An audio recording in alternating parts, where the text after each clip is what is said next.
السلام علیکم دوستو، آج کی کہانی کا نام ہے کر در گزر۔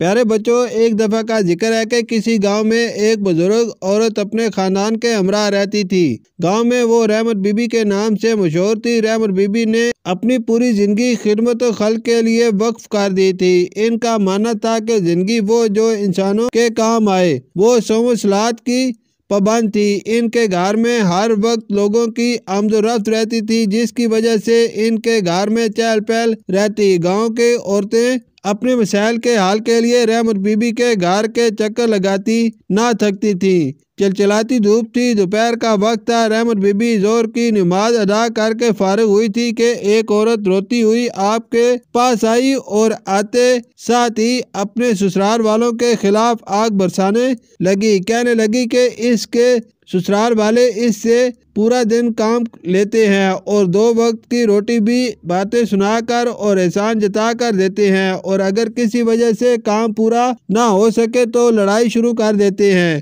پھر وہ مجھے غصے میں آ کر جاہل بدتمیز گوار خاندان سے آئی ہوئی لڑکی کہتے ہیں۔ آخر میں بھی ایک انسان ہوں، کب تک ان کے ظلم و ستم سہتی رہوں گی؟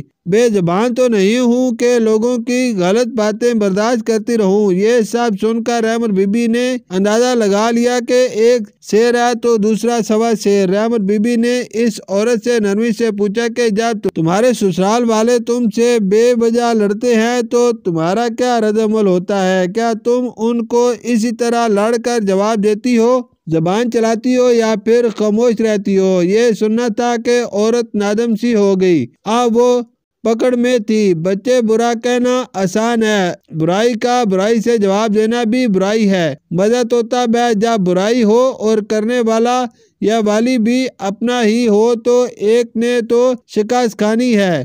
تم بیاہ کر آئی ہو اس خاندان میں تو اس گھر کا فرد ہو۔ بھول چوک سبھی سے ہوتی ہے۔ تم جس رشتے سے بندھی ہو وہ لازماً عفو و درگزر سے ہو کر ہی مستحکم بنتا ہے۔ ایک چپ 100 کو ہرائے۔ بس جب ایسی صورتحال ہو تم بالکل جواب مت دینا، خاموشی سے اپنے کام میں مگن رہنا۔ بڑے ہیں کہہ رہے ہیں میرے بھلے کے لیے ہی ہے۔ اپنے دل و دماغ کو ان باتوں سے سنبھالنا، دیکھنا کتنی آسانیاں تمہاری زندگی میں در آئیں گی۔ تالی ایک ہاتھ سے نہیں بجتی۔ رحمت بی بی نے نہایت نرمی سے پڑوسن کو سمجھایا۔ وہ اپنی آنکھیں پونجھتے ہوئے کہنے لگی کہ آئندہ خیال رکھے گی اور اپنا گھر ٹوٹنے سے بچائے گی۔ رحمت بی بی نہ کوئی تعویذ دیا، نہ کوئی الٹی سیدھی بات سکھائی، بلکہ اس عورت کا گھر بچانے کے لیے سیدھی راہ دکھائی۔